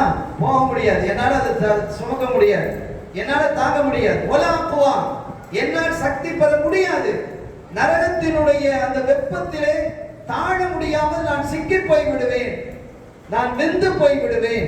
அதனுடைய கொடுமையை, அதனுடைய கடுமையை என்னால் பொறுத்து கொள்ள முடியாத ரப்பே என்று சொல்லிவிட்டு ஃபஹப்லி தௌபத்தன் வஃபிர் ذنوبி, எனக்கு நீ தௌபாவை தந்து விடு, தௌபாவை அன்பளிப்பாக வழங்கி என்னை மன்னித்து என்னை சொர்க்கலோகத்துக்கு அனுப்பு. உன்னுடைய அந்த அதிலேயும் கூட முழுக்க முழுக்க பணிவை வெளிப்படுத்தக்கூடியதுதான் இருக்கிறது. யார் தன்னுடைய தலைமைத்தனம், தன்னுடைய உயர்வு, தன்னுடைய பதவி, தன்னுடைய பவிசு, தன்னுடைய அதிகாரம் இதை வைத்து சாதித்து விடலாம் என்று நினைக்கிறார்களோ அவர்களை அல்லாஹ் விரும்புவதில்லை. ஒருபோதும் அவர்களை அல்லாஹ் விரும்புவதில்லை. அல்லாஹ்வினுடைய சமூகத்திலே யார் பணிந்து நடந்து கொள்கிறார்களோ அவர்கள் அல்லாஹ் விரும்புகிறான். ஒரு ஹதீஸ் நமக்கு வருது, சய்யிதுல் கௌமி ஃபிஸ் ஸஃபரி காதிமுஹும், சய்யிதுல் கௌமி ஃபிஸ் ஸஃபரி காதிமுஹும் அப்படின்னு ஒரு ஹதீஸ் வருது. ஒரு சஃபர்ல ஒரு பயணம் போறோம், அந்த பயணத்துல ஒரு தலைவர் என்ன செய்யணும்னா ஹிதமத்துல ஈடுபடணுங்கிறாங்க. எனக்கு நீ அதை கொண்டு வா, நான் லீடர், அதை கொண்டு வா, எது கொண்டு வா, அப்படி இல்லை, நீ எல்லாருக்கும் செய்யணும், நீ தலைவனா, நீ செய்யுங்கிறாங்க. சய்யிதுல் கௌமி ஃபிஸ் ஸஃபரி காதிமுஹும், ஒரு கௌமினுடைய சய்யிது யாரு தெரியுமா? அந்த கௌமுக்கு ஹிதமத் செய்யக்கூடிய ஒரு சஃபரிலே, பிரயாணத்திலே என்று வல்லலம் கண்மணி ஸல்லல்லாஹு அலைஹி வஸல்லம் அவர்கள் குறிப்பிடுகிறார்கள். ஆக எந்த இடத்தில் பணிவு என்பது வந்து விடுகிறதோ அந்த இடத்தில் உயர்வு வந்து விடுகிறது. மன் தவாதஅ ரஃபஅஹுல்லாஹ், யார் பணிந்து விடுகிறானோ அவர்களை அல்லாஹ் உயர்த்துகிறான். ஒமன் தகப்பர, யார் பெருமை அடிக்கிறானோ, இப்போ என்கிட்ட ஏதாவது ஒரு ஆற்றல் இருக்குதுன்னு சொன்னா அந்த ஆற்றல் இறைவனிடம், இறைவன் எனக்கு இரவலாக தந்தது, சுயமாக உள்ளதா? சுயமாக யாருக்காவது எந்த ஆற்றலும் இருக்கிறதா என்றால் இல்லை, அது அல்லாஹ் வழங்கியது. அதை வைத்து தான் நாம் என்ன செய்து கொண்டிருக்கிறோம்? பெருமை பேசிக் கொண்டிருக்கிறோம், கௌரவப்பட்டுக் கொண்டிருக்கிறோம். அருமையானவர்களே, அதை ஒரு நியமத்தாக கருதி நாம் பணிவாக நாம் மாறிவிட வேண்டும் என்பதைத்தான் இந்த போதனைகள் நமக்கு சுட்டி காட்டுகிறது. அருமையான பெருமக்களே, எனவே நம்முடைய வாழ்வில் எந்த ஒரு பகுதியை நாம் எடுத்துக்கொண்டாலும் அதில் பணிவு, பக்குவம், விட்டுக் கொடுக்கக்கூடிய மனப்பான்மை, பரந்த சிந்தனை, உயர்ந்த எண்ணங்கள், இவைகள் எல்லாம் தரீகத்தினுடைய பாதையிலே செல்லக்கூடியவர்களினுடைய வழியாக அமையும். அவர்களுடைய விளக்காக அது அமையும். இவைகளை கொண்டுதான் அந்த பாதையிலே நடந்து செல்ல வேண்டும் என்பதை இந்த நேரத்தில் நான் வலியுறுத்திக் கொள்வேன். அருமையான பெருமக்களே, நம்முடைய குருநாதர் ஹுதுல் ஆதம் ரலியல்லாஹு தஆலா அவர்கள் தங்களுடைய சீடர்களுக்கு, நீ இறைவனை அடைய வேண்டுமா, தரீகத்தினுடைய உச்சத்தை நீ தொட வேண்டுமா, நீ என்ன செய்ய வேண்டும் என்று அவர்கள் என்ன செய்யறாங்க? சில போதனைகளை, நசிஹத்துகளை செய்யறாங்க. லா யஹ்லிஃபு பில்லாஹி ஸாதிகன் வலா காதிபா ஆமிதன் வலா சாஹியா வயம்னஹு லஹு ரிஃபா, யார் அல்லாஹ்வை கொண்டு சத்தியம் செய்யாமல் இருக்கிறாரோ, அது வேணும்னு செய்யாத, உண்மையாவும் செய்யாத, பொய்யாவும் செய்யாத. பொய் சத்தியம் செய்யக்கூடாது, உண்மையிலேயே செய்யக்கூடாது, செய்யக்கூடாது. நீ ஒரு காரியத்தை செய்தாய் அப்படின்னு ஒருத்தர் சொல்றார், நம்ம வேலை பண்ற சொல்றார், இந்த தப்ப நீ செஞ்சா, நான் செய்யல அப்படின்னு நாம சொல்றோம். நாம செய்யல, உண்மையிலேயே செய்யல, உண்மையிலேயே செய்யல. ஆனா அந்த ஒரு குற்றச்சாட்டு, ஒரு அவதூறை நம்ம மீது போடுகிறார். அப்படியானால் சத்தியம் செய் என்று நிர்பந்தித்தாலும் நீ சத்தியம் செய்யாதே. உண்மை என்பதை நிரூபிப்பதற்கு என்ன வழி இருக்கிறதோ அதை பேசு, அதை செய், அதை வலியுறுத்து, அதற்கான வழிவகைகளில் போராடு. அதை விட்டு நீ அல்லாஹ்வின் மீது சத்தியம் செய்யாதே. இமாம் ஷாஃபி ரஹ்மத்துல்லாஹி அலைஹி சொல்லுவாங்க, நான் உண்மையான விஷயம் எவ்வளவு உறுதியாக இருந்தாலும் நான் சத்தியம் செய்ய மாட்டேன் என்பார்கள். அப்ப லா யஹ்லிஃபு பில்லாஹி ஸாதிகன் வலா காதிபா, அது சத்தியம், உண்மையோ பொய்யோ சத்தியம் செஞ்சிராத, வேணும்னு செய்யாத, மறந்து கூட செய்யாதங்கிறான், மறந்து கூட செய்யாத. அப்படி செய்தால் நீ அந்த மாதிரி உறுதியாக நீ சத்தியம் செய்யாமல் இருந்தால் அல்லாஹ் உனக்கு உயர்வை தருவான். உயர்வை அல்லாஹ் அவர்களுக்கு வழங்குவான் என்கிறார். அடுத்த கட்டமாக தன்னுடைய முரீதை பார்த்து சொல்கிறார்கள், கேலிக்கு கூட நீ பொய் சொல்லாத, கேலிக்கு கூட பொய் சொல்லாத. ஒரு தமாஷுக்கு தான் நான் சொன்னேன், அது வரமா நீ அது ஒரு பெரிய விஷயமாக இல்லை. ஒரு தமாஷுக்கு நண்பர்கள் மத்தியில நம்ம ஒரு கேலி பேசுறோம், ஒரு தமாஷ் சொல்றோம், அது ஒரு பொய்யாக இருக்கிறது என்று சொன்னால் அது பாரதூரமான விஷயம் இல்லை, யாரையும் பாதிக்காதது என்று இருக்குமே. ஆனாலும் கூட தரீகத்தினுடைய பாதையை அடைந்து கொள்வதற்கு அது தடையாக இருக்குங்கிறாங்க ஓதுநாயகம். நீங்க கேலிக்கு கூட நீ போய் சொல்லாதே அப்படிங்கிறாங்க. மூன்றாவதாக அவங்க சொல்றாங்க, யாருக்கும் நீ வாக்குறுதி கொடுக்காதே. வாக்குறுதி கொடுத்துட்டா நீ செஞ்சு ஆகணும். வாக்குறுதி கொடுக்காமலேயே அவர்கள் என்ன கேட்கிறாங்களோ அதை செஞ்சு கொடுத்து, ஆனா வாக்குறுதி கொடுக்காது. ஒருவேளை வாக்குறுதி கொடுத்து நிறைவேற்ற முடியாமல் உனக்கு போனால் நீ குற்றவாளியாக ஆயிடுவான். இதெல்லாம் தேவையில்லாத வேலை. ஆக வாக்குறுதி கொடுப்பது என்பது ஒரு பெரிய பாரதூரமான ஒரு விஷயம் அது. எனவே வாக்குறுதி கொடுக்காதே. அதே சமயம் வாக்குறுதி கேட்டு வந்தவர்கள் என்ன விரும்புகிறார்களோ எதை நாடுகிறார்களோ, எதை வேண்டி உன்னிடத்தில் வந்தார்களோ அதையோ அல்லது அதை விட சிறப்பானதையோ நீ செய்து கொடு. உனக்கு சக்தி இருந்தால், உனக்கு வல்லமை இருந்தால், உன்னுடைய வல்லமைக்கு, உன்னுடைய சக்திக்கு, உன்னுடைய பொருளாதாரத்துக்கு, உன்னுடைய ஆற்றலுக்கு, உன்னுடைய பதவிக்கு உட்பட்டு எந்த காரியத்தை செய்ய முடியுமோ, நற்காரியங்களை செய்ய முடியுமோ அதை செய். ஆனால் வாக்குறுதி மாத்திரம் நீ கொடுக்கிறாரே என்று அவர்கள் குறிப்பிடுகிறார்கள். அதே போன்று அடுத்து அவர்கள் சொன்னார்கள், யாரையும் சபிக்காதே, திட்டாதே, ஏசாதே, அவன் அப்படி இவன் இப்படி என்றெல்லாம் நீ பேசிக் கொண்டிருக்க கூடாது. இது சபிக்காமல் இருப்பது சித்தீகீன்களினுடைய நிலை என்கிறார்கள். சித்தீகீன்களினுடைய நிலை. ஒரு ஹதீஸ் எனக்கு ஞாபகத்துக்கு வருகிறது. ஸல்லல்லாஹு அலைஹி வஸல்லம் பக்கத்துல சித்திக நாயகம் உட்கார்ந்து இருக்கிறாங்க. ஒருத்தன் சித்திக நாயகத்தை திட்டிக்கிட்டே இருக்கிறான், கடுமையா திட்டுறான். வெட்டியில அள்ளி கொட்டுறதுன்னு சொல்லுவாங்க இல்லையா, அந்த மாதிரி திட்டிக்கிட்டே இருக்கிறான். சரி, அபூபக்கர் சித்திக் ரலியல்லாஹு பொறுமையா இருந்துகிட்டே இருக்கிறாங்க. ஸல்லல்லாஹு அலைஹி வஸல்லம் சிரிச்சுக்கிட்டே இருக்கிறாங்க. ஒரு கட்டத்தில் உச்சகட்டமான திட்டுதல்கள், ஏசல்கள் வந்த பொழுது பொறுக்க முடியாம சித்திக் ரலியல்லாஹு ஒரே ஒரு வார்த்தையை திருப்பினான். ஸல்லல்லாஹு அலைஹி வஸல்லம் எடுத்து போயிட்டான். பதறி போயிட்டாங்க. சித்திக் நாயகம் ஓடி வந்தாங்க. யாரும் சொல்லலாம் என்ன அப்படிங்கும் போது, இல்ல அவன் உங்களை ஏசிக்கிட்டே இருந்தான், நீங்க பதில் சொல்லல, ஆனா நான் சிரிச்சுட்டு இருந்தேன். ஏன் செஞ்சேன் தெரியுமா? அவன் ஏசும் பொழுதெல்லாம் அவனுக்கு மலக்குமார்கள் திருப்பி ஏசிக்கிட்டு இருந்தான்.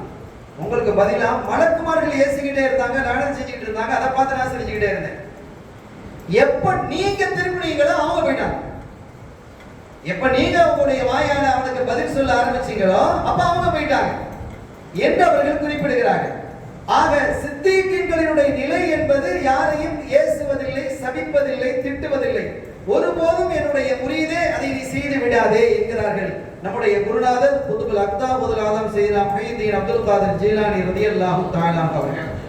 அதே போல யாரை குறித்தும் கிப்லாவை நோக்கி தொழக்கூடிய யாரை குறித்தும் இஸ்லாத்தை விட்டு வெளியானவன் என்று சொல்லாதே. கிப்லாவை நோக்குகிறானா, அஹ்லுல் கிப்லாவை குறித்து நீங்க என்ன செய்யக்கூடாது, யாரையும் இஸ்லாத்தை விட்டு வெளியானவன் அப்படின்னு நீ என்ன செய்யக்கூடாது, ஒருபோதும் நீ சொல்லாதே. கவனமாக இருந்து உன்னுடைய நாவை நீ பேணு என்கிறார்கள் குதுபுல் அக்தாபுல் ஆலம் ரலியல்லாஹு தஆலா அவர்கள். பாவமான காரியங்களாக இருந்தால் அதுல பார்வையை தாழ்த்து விடு. ஒரு இடத்துல பாவமான காரியம் நடக்குது, பார்வையை தாழ்த்து. அதுல போய் நீ பார்த்துக்கிட்டே இருக்காது. அதுல போய் உன்னுடைய பார்வையை நீ என்ன செய்து கொண்டிருக்க கூடாது, செலுத்திக் கொண்டிருக்க கூடாது. மாறாக உன்னுடைய பார்வையை நீ தாழ்த்து விட வேண்டும். அதிலே நீ லயித்து விடாதே. அதை நீ என்ன கொஞ்சத்தை பாப்பமே, என்னதான் நடக்குதுன்னு பாப்பமே அப்படின்னு கூட பார்க்காதேங்கிறான். என்ன நடக்குது, எத்தனை வேடிக்கை பார்க்கறது நம்ம போறோமா இல்லையா? தெருக்கல எதாவது நடக்கும், ஒண்ணு வம்பு இருந்தா விளக்கி விடணும். அப்படி இல்லை கொஞ்சம் பார்த்துட்டு போவோம், என்னதான் நடக்கு பார்ப்போம். அவன் அடிக்கிறானா பார்ப்போம், அவன் அடிக்கிறானா பார்ப்போம், என்ன நடக்குது பார்ப்போம், குத்துறானா இல்லையா, பேசிக்கிட்டு தானே இருக்கிறான், குத்த இல்லையா, அடிக்க இல்லையா, இப்படி எல்லாம் பார்க்கிற காட்சிகள் இருக்கு. எனவே அந்த பார்வையை நீ தாழ்த்து விடு. அந்த மாதிரி ஒரு தப்பான காரியங்களை நீ பார்க்காதே என்கிறார்கள் தன்னுடைய முரீதீன்களை பார்க்க. அதற்கு அடுத்து எந்த தேவைக்காகவும் யாரிடமும் நீ போய் நிற்காது. உன்னுடைய தேவைக்காக, ஒரு பொது தேவைக்காக போய் நிற்காது, பிரச்சனை இல்லை.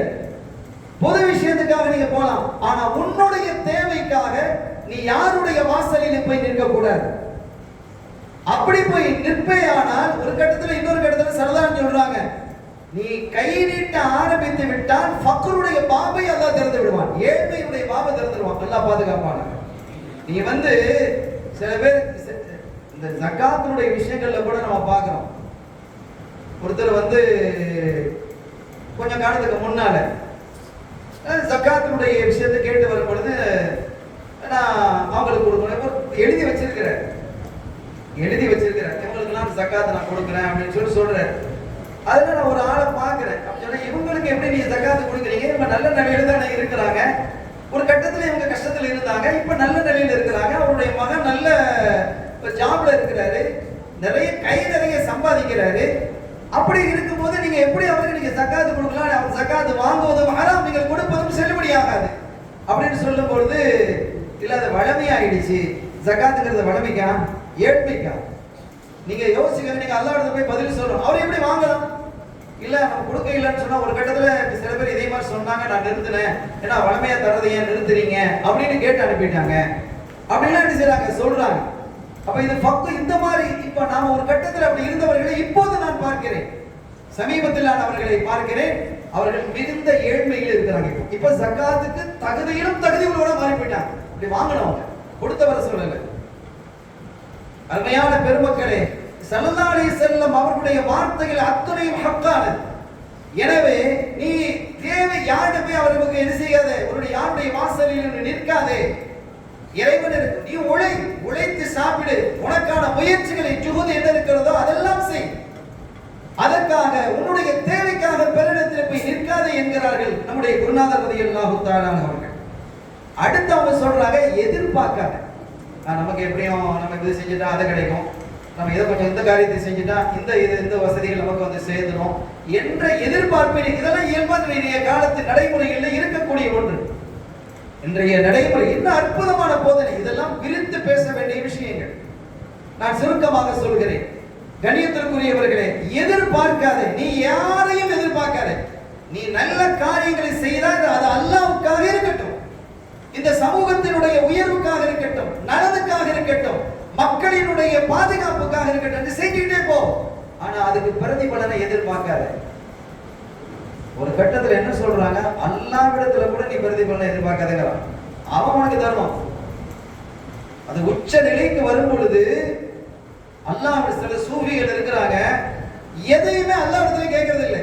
எனக்கு தேவை எது என்பது அவனுக்கு தெரியும் என்று அந்த பொறுப்பை தவக்கலை அல்லாஹ்விடத்துல விட்டுருவாங்க. எனக்கு இது வேணும் அப்படின்னா இது எனக்கு தேவையா இல்லையாங்கிறது நான் அறிந்ததை விட அவன் அறிந்தவன் இல்லையா?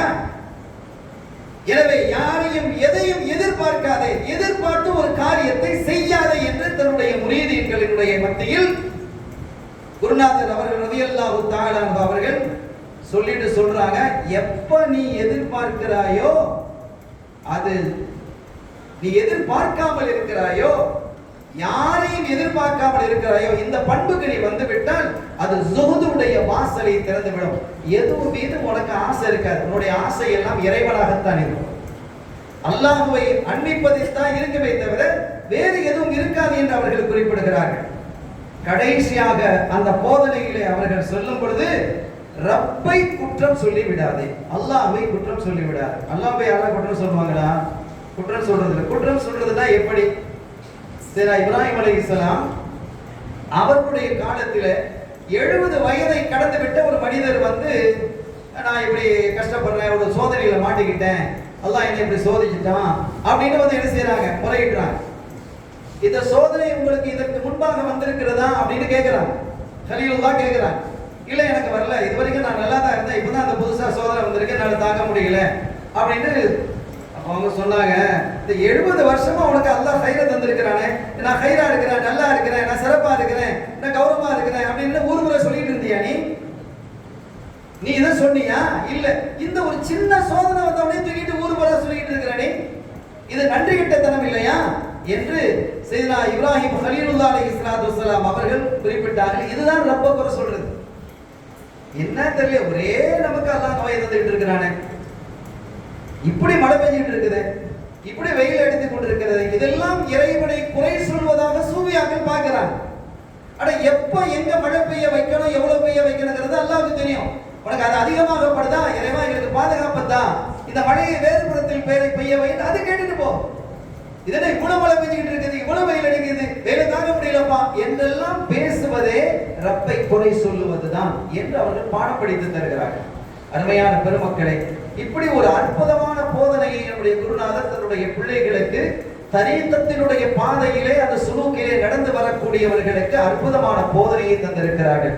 அந்த போதனையின் வழியில் நடக்கக்கூடிய யாவரும் இறைவனை அன்பிக்க முடியும் என்பதை கூறிக்கொண்டு, எல்லாம் வல்ல ரப்புல் ஆலமீன் அல்லாஹ் ஜல்ல ஷானஹு தஆலா இந்த மஜ்லிஸை கபூல் செய்து நம்முடைய இதயத்தை பண்படுத்தி பக்குவப்படுத்தி அவனால் அங்கீகரிக்கப்பட்ட நல்லடியார்கள் கூட்டத்தில் என்னையும் உங்களையும் நம்மை சார்ந்தவர்களையும் அல்லாஹ் ஆக்கி அருள் பாலிப்பானாக.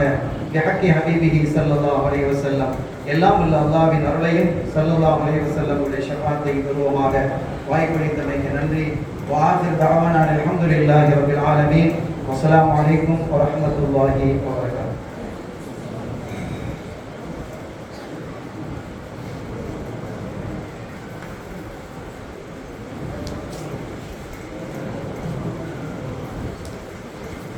கோலையம் போற்றும் குருநாதன் குத்துபுல் அக்தாப் ஹவுசுல் ஆலம் அஷேக் முனையுத்தீன் அப்துல் காதர் ஜீலானி ரலியல்லாஹு அன்ஹு அவர்களின் தந்தூரி வைபவத்தை முன்னிட்டு தொடர் சொற்பொழிவின் நிகழ்வின் 3ஆம் நாளான இன்று விலாயத்தின் படித்தரங்கள் என்ற தலைப்பின் கீழ் குத்துபா பெரிய பள்ளியின் ஹத்தீப் இன்னும் முஅஸ்கர் ரஹ்மான் மகளிர் அரபிக் கல்லூரி நிறுவனருமான மௌலவி அல் ஹாஃபில் அல் ஹாஜ் ஹஜ்ஜி அஹமது அப்துல் காதிர் ஆலிம் ஹதரி அவர்கள் சிறப்பான முறையில் உரை நிகழ்த்தினார்கள். அல்ஹம்துலில்லாஹ். இன்ஷா அல்லாஹ் நாளை காலை சுபூ தொழுகையை தொடர்ந்து குர்ஆன் ஷரீஃப் ஓதப்படும். அதனைத் தொடர்ந்து 6:45 மணி அளவில் மௌலூது ஷரீஃபும் ஹதமுல் குர்ஆனின் துஆவும் இனிதே நடைபெறும். இன்ஷா அல்லாஹ் ரபியுல் ஆகிர் பிறை 4 7/10/2024 திங்கள் பின்னேரம் செவ்வாய் இரவு 8:15 மணி அளவில் உன்னிடத்தில் எண்ணெய் கொடுத்தேன் என்ற தலைப்பின் கீழ் சென்னை கோடம்பாக்கம் புலியூர் ஜும்மா மஸ்ஜிதின் தலைமை இமாம் மற்றும் ஹத்தீபான அல் ஹாஃபில் அல் ஹாஜ் SMS முஹம்மது உமர் ரிவானுல்லாஹி ஆலிம் ஜமாலி அவர்கள் உரை நிகழ்த்த உள்ளார்கள். இன்ஷா அல்லாஹ். எனவே பொதுமக்கள் அனைவரும் அதிலும் கலந்து கொண்டு சிறப்பிக்குமாறு கேட்டுக்கொள்ளப்படுகிறது. அஸ்ஸலாமு அலைக்கும் வரஹ்மத்துல்லாஹி தஆலா வபரகாத்துஹு. يا سيدي سندي غوثي يا مددي كل ظهيرا على الأعداء بالمدد مدير عرض وخذ يدي مدى مددي خليفة الله فينا محيي الدين يا سيدي سندي غوثي ويا مددي كل ظهيرا على الأعداء بالمدد مدير عرض وخذ يدي مدى مددي خليفة الله فينا محيي الدين يا سيدي سندي ويا مددي كل ظهيرا على الأعداء بالمدد مدير عرض وخذ بيدي مدى مددي خليفة الله فينا محيي الدين وحداني من مريد نهجك الأقوام ومن عبيدك ينطوي عن عدوى ومن جنودك من من إليه يؤاب أمير أبي محيي الدين فاصرفوا أبي صراطا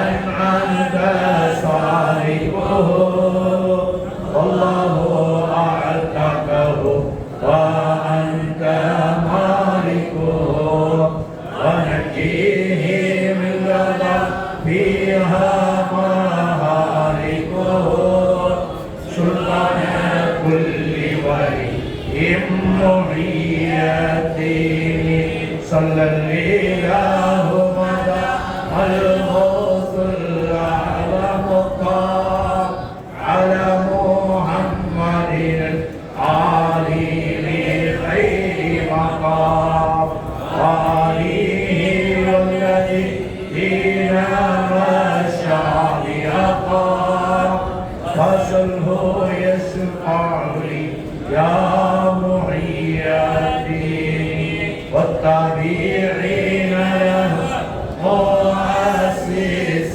الدين مقينا أجساده لله بالدين مستبشرين بفضل الله في الدين ومنهم من تنصرني محيي الدين الحمد لله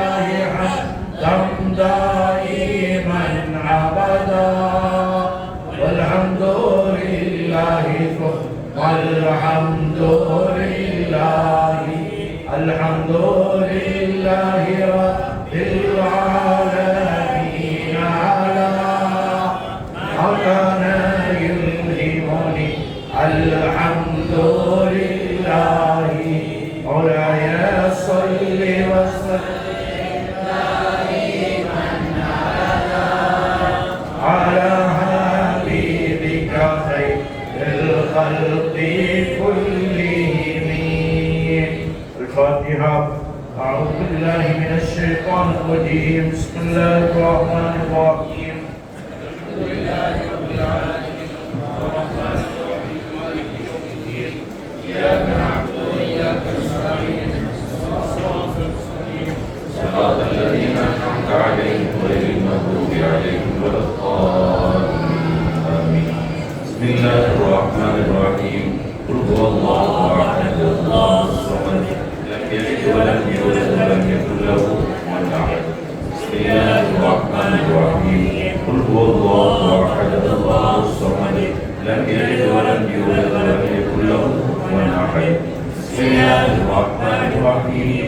قل هو الله أحد الله الصمد لم يلد ولم يولد ولم يكن له كفوا أحد.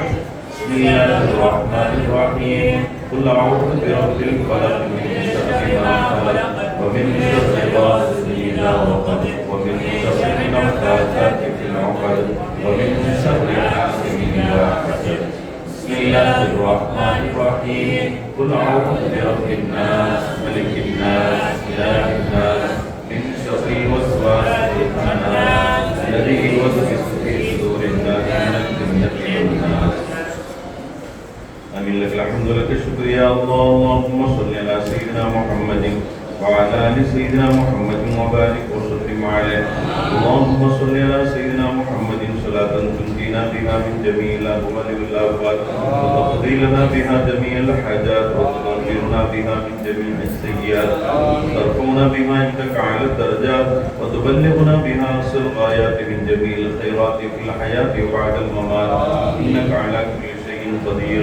اللهم اهدنا الصراط المستقيم صراط الذين أنعمت عليهم من النبيين والصديقين والشهداء والصالحين. اللهم احسن عاقبتنا في الأمور كلها وأجرنا من خزي الدنيا وعذاب الآخرة ووفقنا مسلمين وألحقنا بالشهداء والصالحين. اللهم اوصل وبلغ مثل ثواب ما قرأناه من كلامك العزيز. هذه هدية واسعة ورحمة نازلة وبركة شاملة وتحفة كاملة منا إلى روح سيدنا نبينا مولانا محمد صلى الله عليه وسلم خاصة وإلى أرواح سائر الأنبياء والأولياء والعلماء والشهداء والصالحين خصوصا إلى حضرة شيخنا وقطبنا مرشدنا وربنا وحامنا وقرة أعيننا الشيخ محي الدين عبد القادر الجيلاني رضي الله عنه إلى روح شيخنا وقطبنا مرشدنا وربنا وحامنا وقرة أعيننا الشيخ عبد الله القادري البغدادي رضي الله عنه إلى أرواح وصولهم وفروعهم وجميع ساداتهم يا رب العالمين.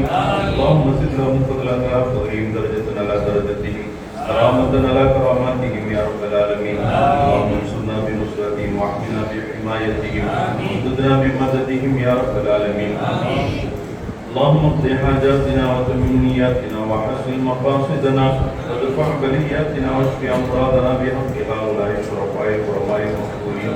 اللهم انت تعلم ما في ضمائرنا، انت الغني عن التفسير والتوضيح، واقضها كلها بحق هؤلاء الشرفاء الكرماء المقبولين.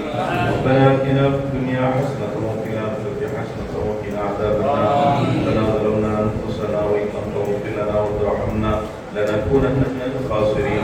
ربنا هب لنا من ازواجنا وذرياتنا قرة اعين واجعلنا للمتقين اماما. ربنا رب ارحمهما كما ربياني صغيرا. صلى الله تعالى وسلم على خير خلقه سيدنا محمد واله واصحابه اجمعين. امين. سبحان ربك رب العزة عما يصفون وسلام على المرسلين والحمد لله رب العالمين. سبحان ربك رب العزة عما يصفون وسلام على المرسلين والحمد لله رب العالمين. آمين آمين آمين. بفضل سبحان ربك رب العزة عما يصفون وسلام على المرسلين والحمد لله رب العالمين. سيدنا